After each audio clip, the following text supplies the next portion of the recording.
August 12, 1943, 16:30 hours, near Hearne, Texas. The air was a physical thing, a suffocating blanket of heat and humidity, thick with the smell of dust and sun-baked earth, utterly alien to Gefreiter Klaus Richter. For months, his world had been the gray, churning Atlantic, the cramped hold of a Liberty ship reeking of sweat and vomit.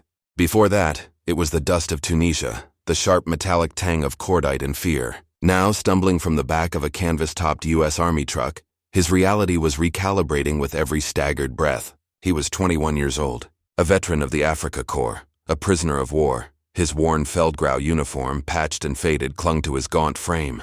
In a small, sweat-stained pocket of his tunic, a folded and refolded photograph of his mother and younger sister, Anke, was a fragile anchor to a world that felt a universe away. The last letter from home, dated 6 months prior, spoke of dwindling rations and endless queues in Hamburg. Anke, he remembered his mother writing, was delighted to receive a single precious orange for her birthday. Klaus clutched the memory of that letter as the American guards, tall and strangely relaxed, motioned them forward with their M1 rifles held at a casual port arms.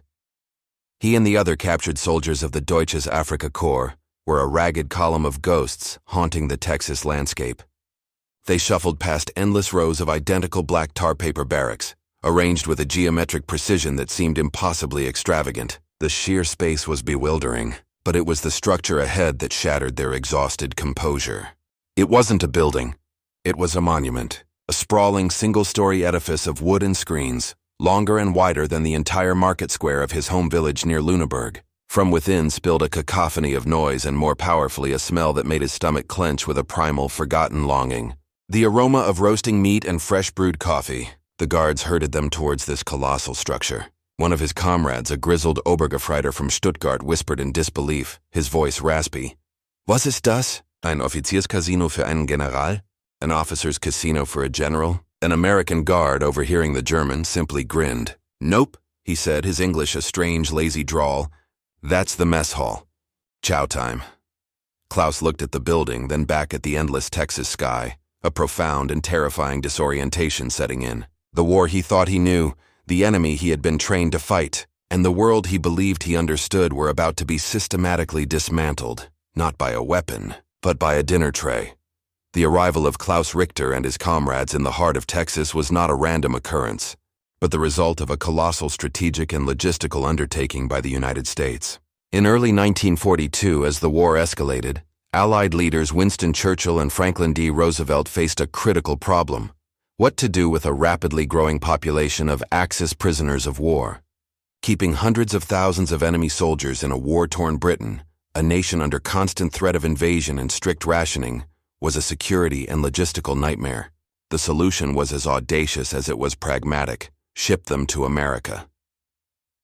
This decision, codenamed Operation Cowboy, triggered one of the largest and least-known logistical efforts of the war.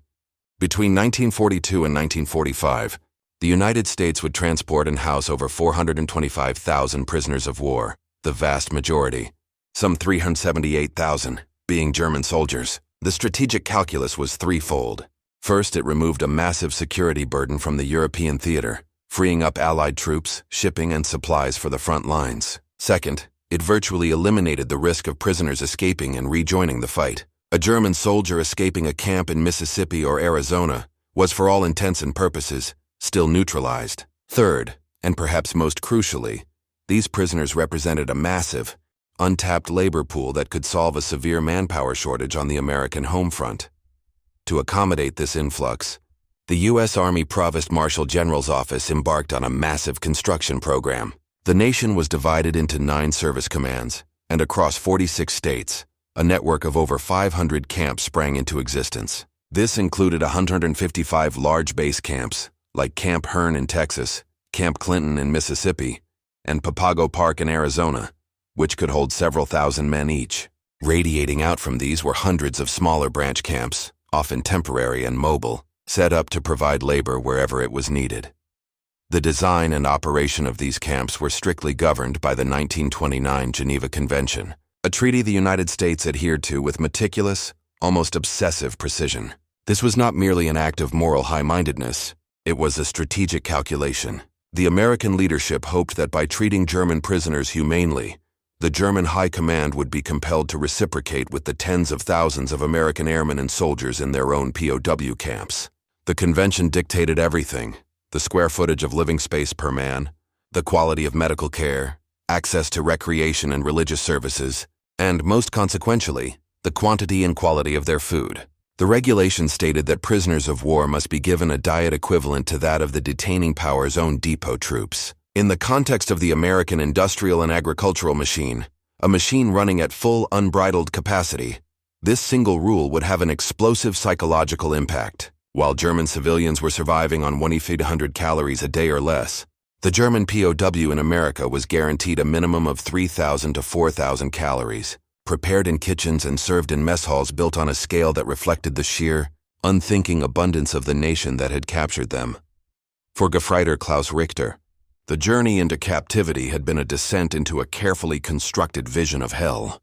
The world he knew was one of scarcity, brutal efficiency, and ideological certainty. German propaganda, masterfully woven by Joseph Goebbels, had painted a terrifying picture of what awaited a captured Lancer. The Americans, they were told, were a mongrel race of gangsters and degenerates, culturally bankrupt and militarily weak, but capable of immense cruelty. They would be tortured for information, starved, and worked to death as slaves.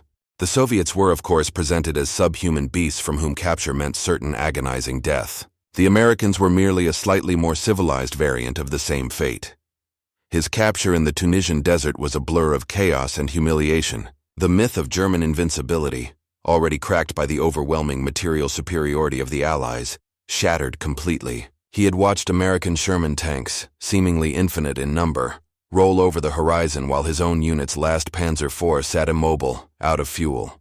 He had seen swarms of P-40 Warhawks and P-38 Lightnings control the sky. This was not a battle of men against men, but of a fully stocked factory against a struggling workshop. The initial processing was disorienting. Stripped of his weapons, his personal effects catalogued, he was herded with thousands of others into vast barbed wire enclosures under the blistering North African sun. The food was minimal, the water rationed. This, he thought, was the beginning. It aligned perfectly with his expectations. Then came the sea voyage. He was packed shoulder to shoulder with his comrades deep in the hold of a Liberty ship, a vessel that was itself a symbol of the enemy's impossible production capacity. For weeks they wallowed in the darkness, the air thick with the stench of unwashed bodies and seasickness, listening to the groaning hull and the constant, unnerving thrum of the engines. They spoke in low murmurs, sharing rumors and reinforcing their fears. They would be sent to labor camps in the frozen wastes of Canada, or perhaps put to work in the dangerous mines of Pennsylvania. Their guards were distant, efficient, and offered no information, their silence only amplifying the prisoners' dread. Stepping onto American soil in Norfolk, Virginia, was another shock. The sheer scale of the port, the endless lines of ships, the cranes moving with tireless energy, the well-fed dock workers.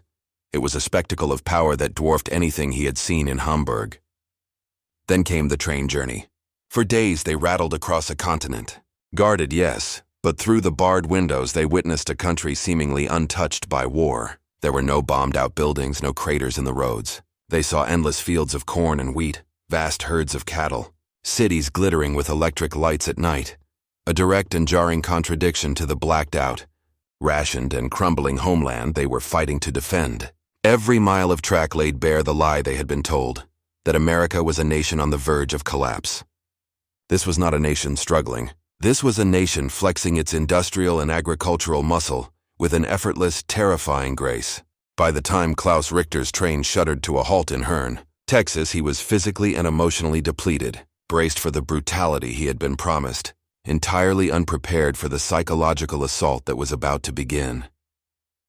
From the American perspective, the arrival of 378,000 German soldiers on their soil was a matter of grave concern, tinged with a mixture of fear, curiosity, and outright hostility. For the average American citizen, the German soldier was a figure shaped by war films, propaganda posters, and newsreels. He was either a jackbooted, monocled automaton barking orders, the arrogant Prussian stereotype, or a fanatical, goose-stepping Nazi, brainwashed from youth by the Hitler Youth and utterly devoted to his Führer. The men who would be guarding and managing these prisoners, from the Provost Marshal General's office down to the buck privates walking the perimeter fences in Texas, prepared for the worst. The primary concern was security. The U.S. Army anticipated constant organized escape attempts. They studied German methodology, expecting tunnels, forged documents, and coordinated efforts to break out and conduct sabotage. High-profile prisoners, especially U-boat crews and Luftwaffe pilots, were considered particularly high risk. Camps like Papago Park in Arizona were built in the harshest possible environments, on the theory that even if a prisoner escaped the wire, the desert itself would be an inescapable second prison. Guard towers were heavily manned, fences were illuminated by powerful searchlights, and regular, meticulous head counts were the norm. The second major fear was ideological contamination. Military intelligence was acutely aware that the German army was not a monolith. Within the prisoner population were ardent, hardline Nazis who would seek to impose their will on their fellow captives. They were expected to form secret camp Gestapos, bullying, intimidating, and even murdering those who showed signs of wavering loyalty to the Third Reich. This internal conflict posed a significant threat to camp stability. The U.S. military administration had to develop strategies to identify and isolate these black prisoners, the incorrigible, Nazis from the white anti-Nazi and gray apolitical prisoners. This was a difficult and dangerous intelligence game played within the confines of the barbed wire. Furthermore, there was the reaction of the American public to consider. For communities near the camps, the presence of thousands of enemy soldiers was a source of constant anxiety. These were the very men who had been killing their sons, brothers, and husbands overseas. Rumors flew. The POWs were being coddled. They were eating steak while Americans at home were dealing with meat rationing. This resentment was a political powder keg. The Army had to maintain a delicate balance, fulfilling its obligations under the Geneva Convention, while assuring the American public that the prisoners were not being pampered. Signs were often posted outside camps reminding locals not to fraternize with or harass the prisoners. The American guards themselves, many of whom were soldiers deemed unfit for combat duty or were training for deployment, often shared this resentment. They expected to be managing a horde of arrogant, dangerous fanatics. They too were unprepared for the reality of the men they were about to guard. The first stage of Klaus Richter's induction into Camp Herne was a systematic stripping away of his former identity. He and the other new arrivals were marched into a processing building, a long, low structure smelling sharply of disinfectant. Here, they were ordered to undress completely. Their filthy, lice-infested uniforms were bundled up, not to be burned as they expected, but to be laundered, fumigated, and repaired. Klaus felt a pang of loss as he watched the worn fabric, the only tangible link to his life as a soldier, disappear into a pile. Next came the delousing. American medics wearing rubber gloves and masks worked with an impersonal efficiency, dusting every man from head to toe with a fine white powder from a pressurized sprayer. It was DDT. For the Germans, who had been battling typhus and other vermin-borne diseases for years, the sheer availability of such a chemical in such quantities was the first small shock. They were then herded into a shower block. Rows of shower heads blasted seemingly endless streams of hot, high-pressure water. Klaus stood under the spray, the grime of months of combat and travel washing away. He hadn't felt such a simple, profound luxury since before the war began. There was soap. Great, thick bars of it, not the gritty, fat-rendered ersatz soap he was used to back home. After the showers, they were issued new clothing. Instead of a prison uniform, they were handed U.S. Army surplus fatigues, dyed a distinctive dark blue, with the letters PW stenciled in large white blocks on the back and legs. The clothes were sturdy, clean, and most surprisingly, they fit. They were also given fresh underwear, socks, and a pair of solid work boots. Dressed in his new attire, Klaus felt less like a captured warrior and more like an anonymous workman, his identity scrubbed clean. Then came the mess hall. The procession of clean, disoriented men was led into the cavernous building he had seen from the truck. The sheer scale of the interior was dumbfounding. It was a sea of wooden tables and benches, stretching out in perfect rows, capable of seating well over 1,000 men at once. The ceiling was high, the screened windows vast, and the floor was spotlessly clean. At one end was the serving line, a long stainless steel counter gleaming under electric lights. Behind it, prisoner cooks, supervised by American mess sergeants, moved with practiced ease, doling out food from enormous steaming vats. As Klaus moved along the line, a heavy-duty plastic tray in his hands, his disbelief deepened with each step. First, a ladle of thick beef stew, rich with chunks of meat and vegetables. Then a scoop of mashed potatoes, onto which was poured a river of brown gravy. Next, a pile of green beans. Then came the bread, It wasn't the dense, dark, sawdust-filled Kriegsbrot, war bread of Germany. It was slices of soft, perfectly white bread, and next to it a tub of yellow butter, real butter. An American cook's helper nonchalantly dropped 2 slices onto his tray. At the end of the line was coffee, steaming and fragrant in a large mug. A huge bowl of granulated sugar stood beside it, with a scoop for the taking. Klaus watched men ahead of him spooning in 2, even 3 heaps of the precious crystals. For dessert, there was a slice of apple pie. Klaus found a seat at one of the long tables, his movements stiff, almost robotic. He stared at the tray. It held more food of a higher quality than he had seen in a single meal in over 3 years. It was likely more food than his entire family in Hamburg would eat in 2 days. He picked up the white bread, felt its impossible softness. He put it to his mouth and tasted it. It was like cake. A fellow prisoner next to him began to weep silently, his shoulders shaking as he stared at his own tray. Another laughed, a sharp, hysterical sound on the edge of madness. Klaus looked around the vast hall, at the hundreds of his comrades, all in the same state of shock, and then back at the impossible abundance of food before him. This wasn't a prison. It was a dream, or perhaps a nightmare of a different kind. The foundation of his world, built on sacrifice, scarcity, and the righteousness of Germany's struggle, was being washed away by a tide of gravy.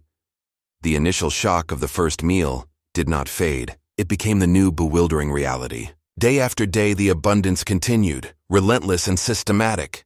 Breakfast brought scrambled eggs, bacon, pancakes, milk, and more of that endless coffee. Lunch and dinner offered a rotating menu of roast beef, chicken, pork chops, and a variety of vegetables and fruits that many of the Germans had only ever read about. The prisoners quickly learned that they could go back for second helpings. No one stopped them. In fact, it was encouraged, as the American quartermasters were under strict orders to cook the prescribed amount of food, and throwing it away was considered wasteful. This sustained, overwhelming display of material wealth began to work on the prisoners' minds in a way no propaganda leaflet ever could. It was an insidious and highly effective form of psychological warfare.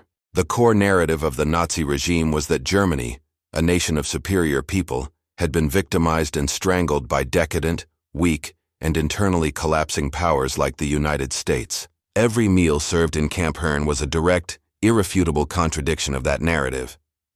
The cognitive dissonance was profound. How could a nation engaged in a globe-spanning 2-front war afford to feed its enemies so lavishly? The prisoners, many of whom were farmers, laborers, and factory workers, understood logistics. They knew what it took to grow, transport, and prepare food on this scale.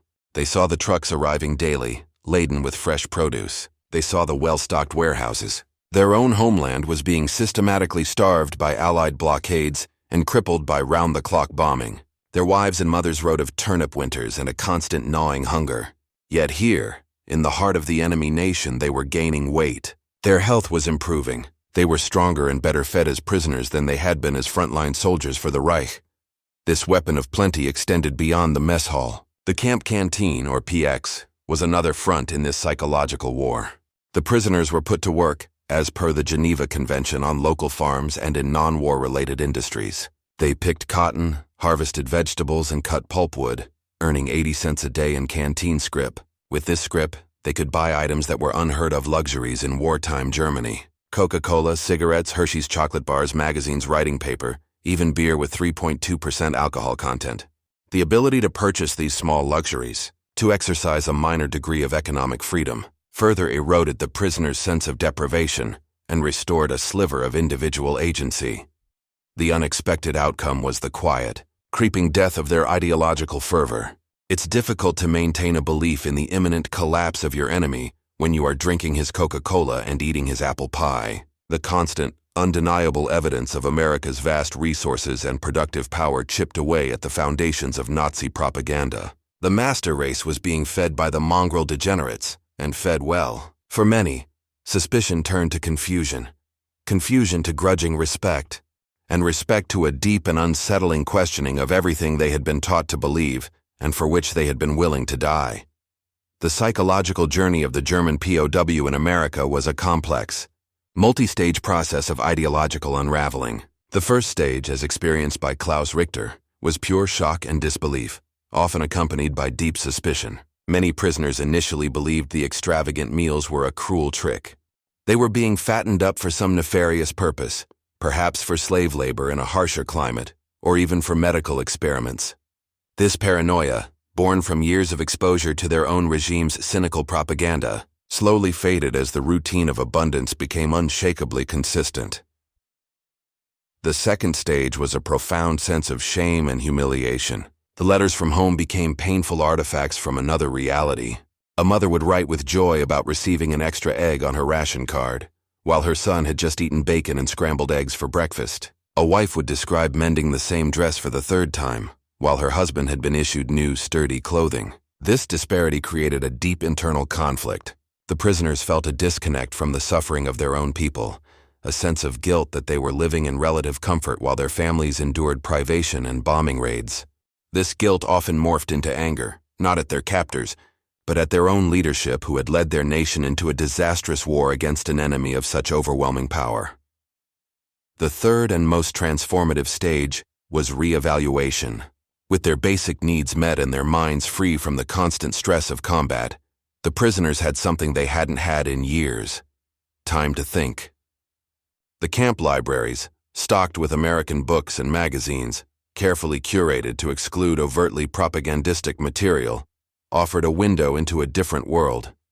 They read about American history, its political system, and its culture. They saw magazines like Life and the Saturday Evening Post, with their vibrant advertisements for cars, refrigerators, and washing machines, depicting a level of consumer comfort that seemed like science fiction. The Americans also began a subtle but deliberate re-education program. They showed films, Hollywood movies, documentaries, and most devastatingly, newsreels. As the war drew to a close, prisoners were shown uncensored footage from the newly liberated concentration camps of Buchenwald, Dachau, and Bergen-Belsen. For the vast majority of common German soldiers, who had been kept ignorant of the full scale of the Holocaust, this was a soul-shattering revelation.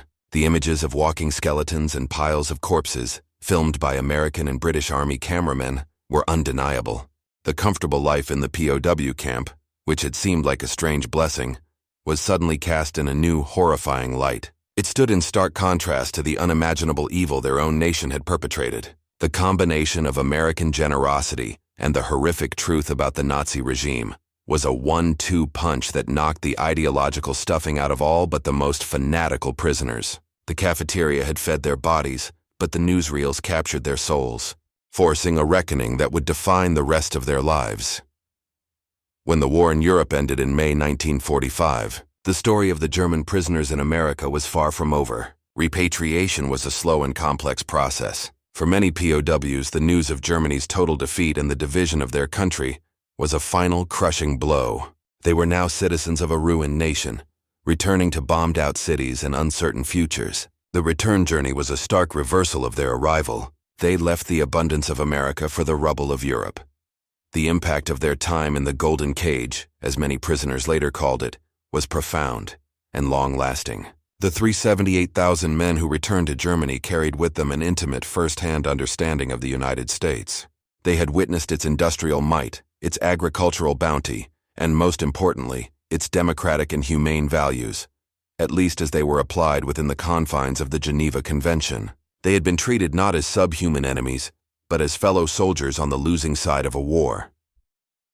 This shared experience created a unique and influential cohort within post-war German society. In the nascent years of the Cold War, as West Germany was being rebuilt and integrated into the Western Alliance, these former POWs became invaluable assets. They were a population immune to anti-American Soviet propaganda. When Moscow decried the Americans as capitalist imperialists, hundreds of thousands of German men knew differently. They remembered the white bread, the Hershey bars, and the fair treatment. They became informal ambassadors for the United States in their towns and villages, helping to build the foundation of trust and mutual respect that would become the bedrock of the NATO alliance.